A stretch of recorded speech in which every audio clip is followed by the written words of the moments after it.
melangkah di dalam kehidupan kita, mencari solusi. Kemanakah kita yang seharusnya dan yang senyatanya kita buat? Ke dukun, santet, pernahkah? Dunia gelap, dunia gaib. Saudara-saudari yang terkasih, kalau kita ke sana dijamin bahwa situasi makin gelap dan akhirnya hancur. Tidak ada terang di dalam kegelapan itu. Tidak ada solusi di dunia kegelapan. Saudara-saudari yang terkasih, selamat sore berkah dalam. Hari ini suasana gereja agak lain, dihiasi dengan bunga, dan kita memasuki Minggu Prapaskah yang keempat, yang dikenal dengan Minggu Letare, Minggu Sukacita. Kita sukacita karena kebangkitan Tuhan sudah hampir kita rayakan sebentar lagi. Sudah siapkah hati kita untuk merayakannya? Sudah mulai beningkah diri kita? Sabda Tuhan Injil hari ini mau mengajak kita untuk merenungkan bahwa kita diajak untuk datang kepada terang, datang kepada Yesus, sebagaimana Nikodemus pada malam ia datang kepadanya untuk memohon pencerahan terang itu. Mari di awal perayaan Ekaristi ini kita mohon rahmat Allah, rahmat penerangan atas hidup kita, supaya kita menemukan Tuhan dalam seluruh pengalaman-pengalaman kita. Marilah berdoa. Allah Bapa kami yang Maha Rahim, Engkau telah mengutus putra-Mu bukan untuk menghukum, melainkan untuk menyelamatkan. Dan dalam cinta kasih-Mu Engkau mencakup segala yang ada dan mengampuni dosa-dosa manusia.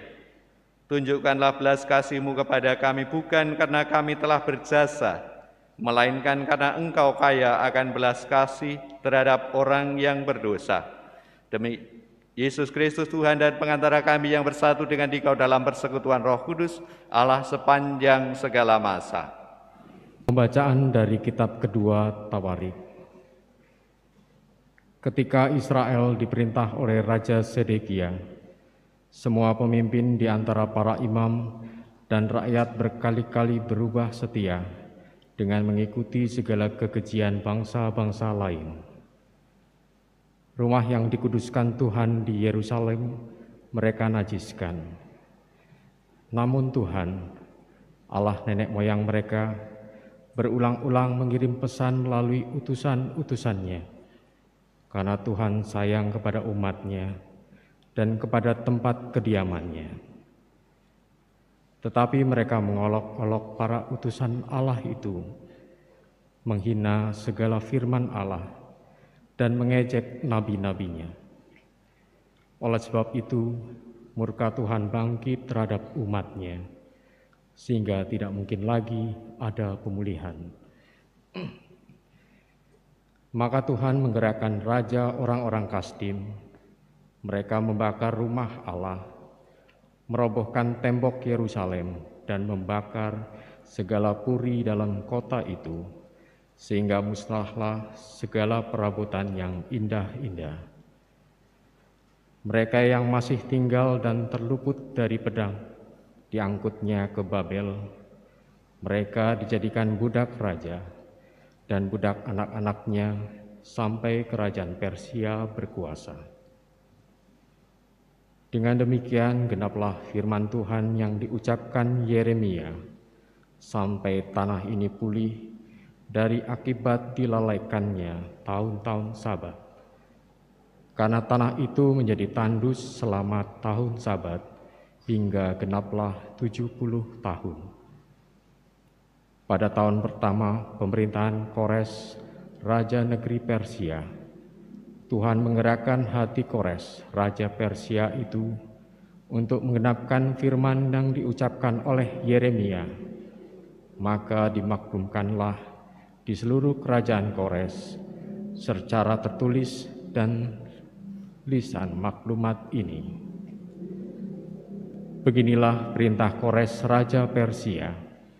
Segala kerajaan di bumi telah dikaruniakan kepadaku oleh Tuhan, Allah semesta langit. Ia menugaskan aku untuk mendirikan rumah baginya di Yerusalem yang terletak di Yehuda.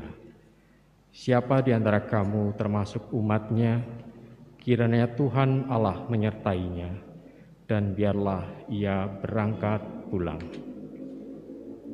Demikianlah sabda Tuhan.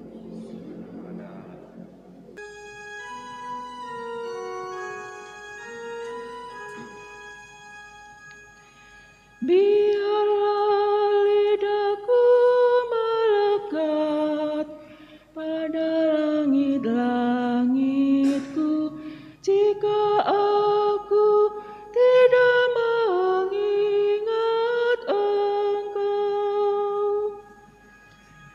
Biarlah lidahku melekat pada langit-langitku, jika aku tidak mengingat Engkau. Di tepi sungai-sungai Babel,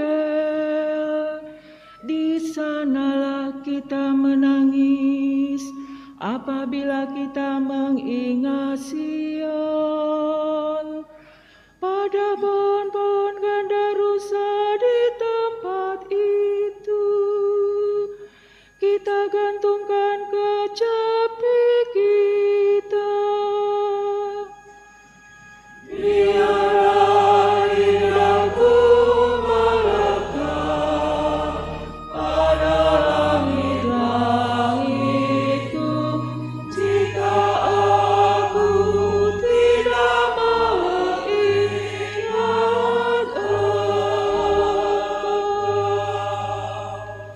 Sebab di sanalah orang-orang yang menawan kita, meminta kepada kita memperdengarkan nyanyian, dan orang-orang yang menyiksa kita meminta nyanyian sukacita. Nyanyikanlah bagi kami nyanyian dari Sion. Biarlah lidahku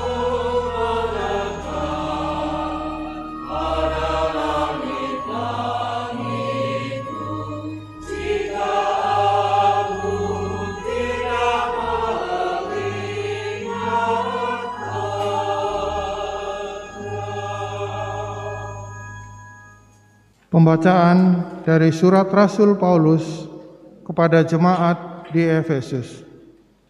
Saudara-saudara, terdorong oleh kasih karunia-Nya yang besar yang telah dilimpahkannya kepada kita, Allah yang kaya dengan rahmat telah menghidupkan kita bersama dengan Kristus, sekalipun kita telah mati karena kesalahan kita.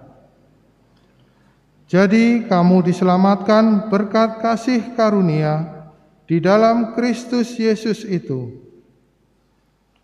Allah telah membangkitkan kita juga dan memberi tempat di surga bersama dengan Dia. Dengan itu Allah bermaksud di masa yang akan datang menyatakan kepada kita kasih karunia-Nya yang berlimpah sesuai dengan kebaikan-Nya kepada kita dalam Kristus Yesus. Sebab berkat kasih karunia kamu diselamatkan oleh iman. Keselamatan itu bukanlah hasil usahamu, melainkan pemberian Allah. Jadi keselamatan itu bukanlah hasil pekerjaanmu. Maka janganlah sampai ada orang yang memegahkan diri, sebab sesungguhnya kita ini buatan Allah, diciptakan dalam Kristus Yesus untuk melakukan perbuatan-perbuatan baik yang sudah dipersiapkan Allah sebelumnya. Ia mau supaya kita hidup di dalamnya. Demikianlah sabda Tuhan.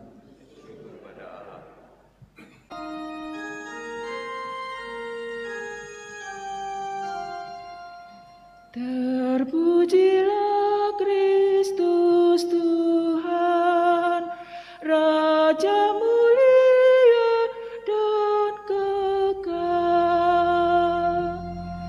Terpujilah Kristus Tuhan, Raja mulia dan kekal.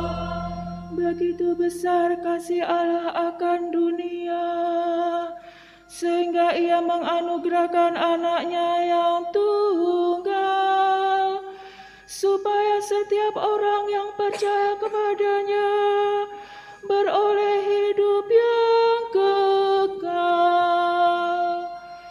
Terpujilah Kristus Tuhan, Raja mulia dan kekal. Tuhan bersamamu. Inilah Injil Yesus Kristus menurut Yohanes.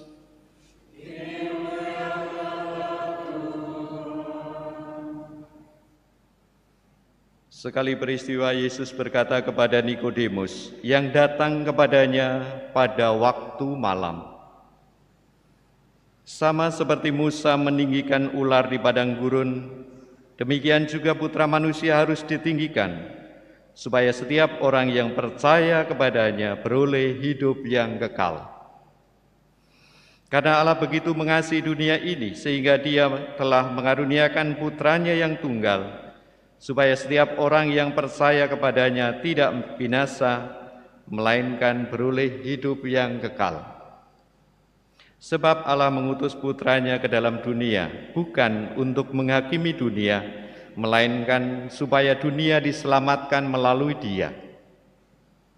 Siapa saja yang percaya kepadanya, ia tidak akan dihukum, tetapi siapa saja yang tidak percaya, ia telah berada di bawah hukuman, sebab ia tidak percaya dalam nama Putra Tunggal Allah. Inilah hukuman itu. Cahaya telah datang ke dalam dunia, tetapi manusia lebih menyukai kegelapan daripada cahaya, sebab perbuatan-perbuatan mereka jahat. Sebab siapa saja yang berbuat jahat membenci cahaya dan tidak datang kepada cahaya itu, supaya perbuatan-perbuatannya yang jahat itu tidak tampak.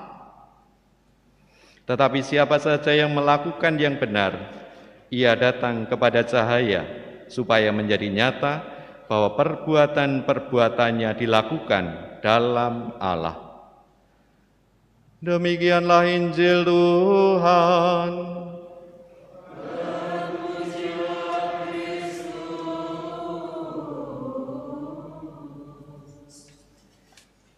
Gelap, kegelapan.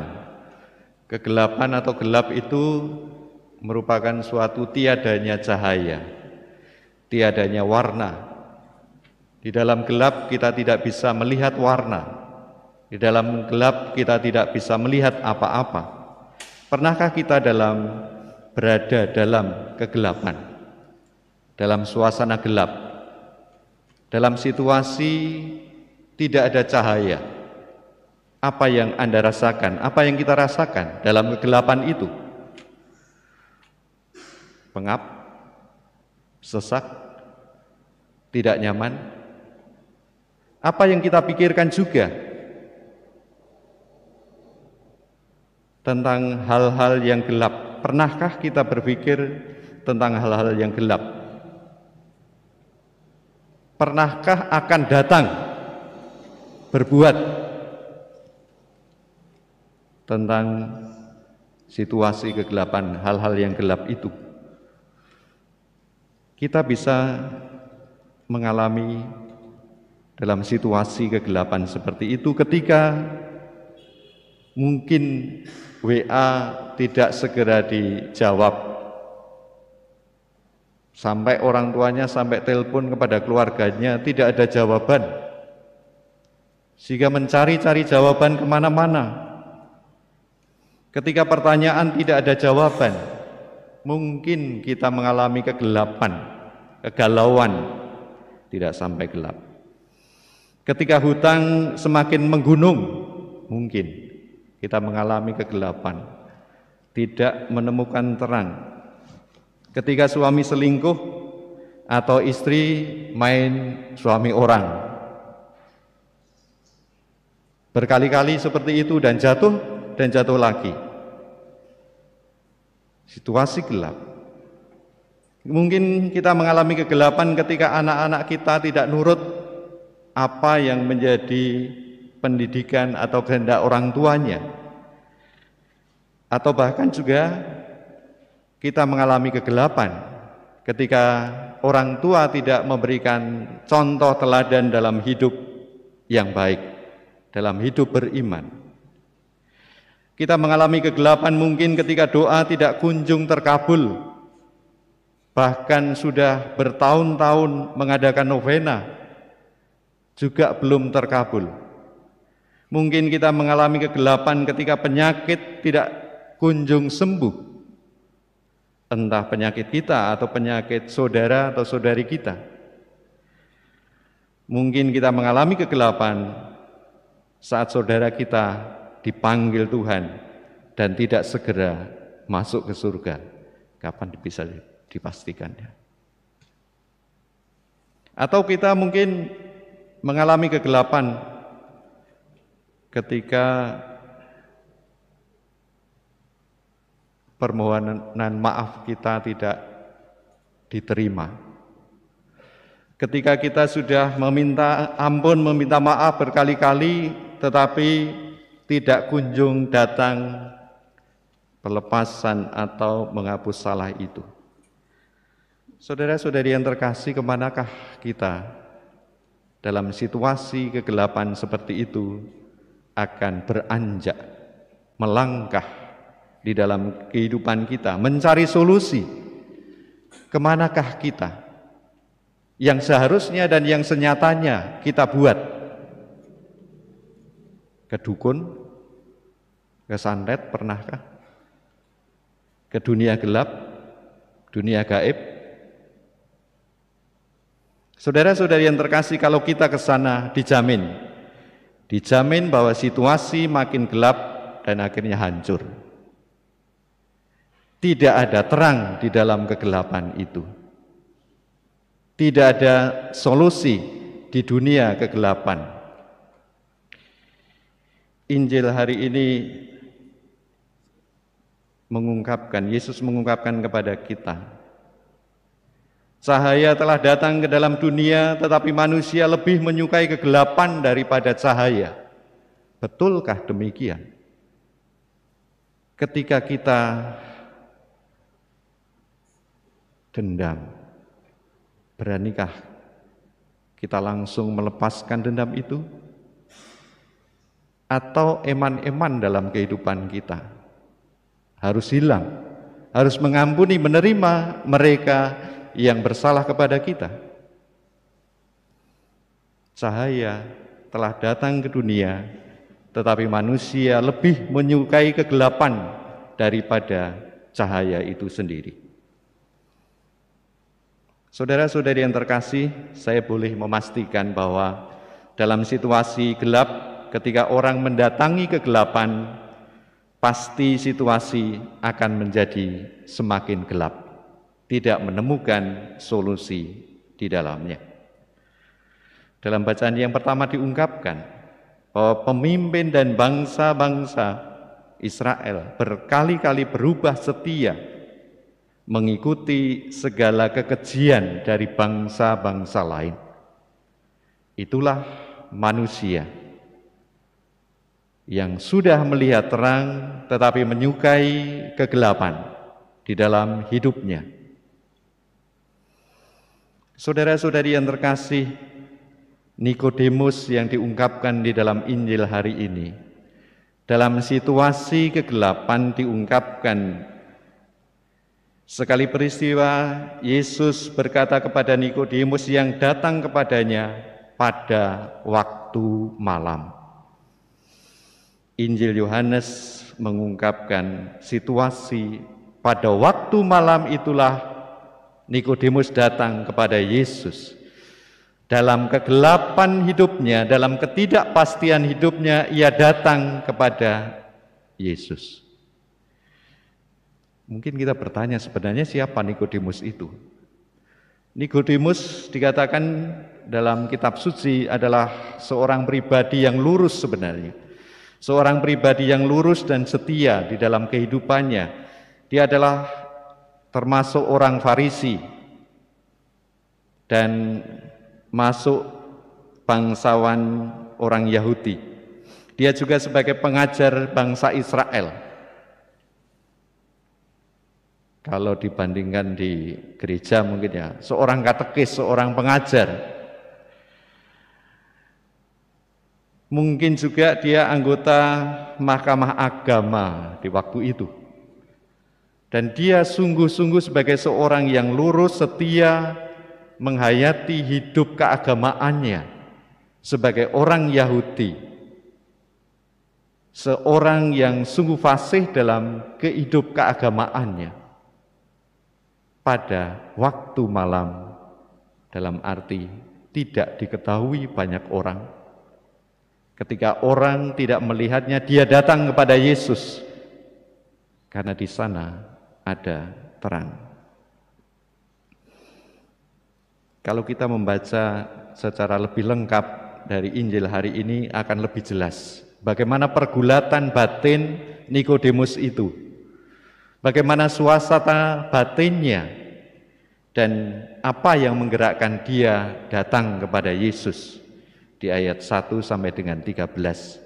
Anda bisa membacanya, merenungkan nanti di rumah. Oh, Nikodemus itu sedang mengalami kebingungan, sedang mencari suatu jawab atas masalah yang dia hadapi. Dan dia sebagai seorang pengajar bangsa Yahudi, ia datang kepada Yesus.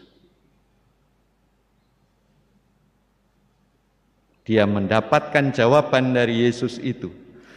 Maka saudara-saudari yang terkasih, secara singkat saya ingin mengajak kepada kita sekalian merenungkan ketika kita mengalami situasi dalam tanda petik kegelapan, dalam situasi kebuntuan hidup, kepada siapakah kita pergi? Antara nyatanya dan seharusnya. Karena kadangkala apa yang nyata kita buat bukan yang seharusnya kita buat sebagai orang beriman Katolik, tetapi yang menggerakkan batin atau perasaan kita. Sebagai orang Katolik yang mungkin pernah mengalami salah dengan orang, seharusnya sebagai orang Katolik memohon maaf, meminta maaf. Selama masa Prapaskah, masa pembaharuan hidup, seharusnya sebagai orang Katolik lebih banyak berdoa, lebih banyak beramal kasih, lebih banyak membaharui hidup, datang kepada terang, mengakui segala khilaf dan dosanya dalam sakramen pengakuan. Itu seharusnya. Tapi nyatanya, mari kita mohon rahmat Allah agar kita boleh menjadi pelaku-pelaku sabda, datang kepada Yesus Sang Terang yang membawa pengurai atas segala persoalan dan masalah kehidupan kita. Marilah berdoa. Allah Bapa yang Maha Kudus, buktikanlah kiranya janji-Mu dan dengarkanlah kami yang berseru memohon bantuan-Mu. Semoga segala sesuatu yang kami lakukan ditopang oleh iman kepadamu, sebagaimana diajarkan kepada kami oleh Yesus Kristus Putra-Mu, Tuhan dan pengantara kami.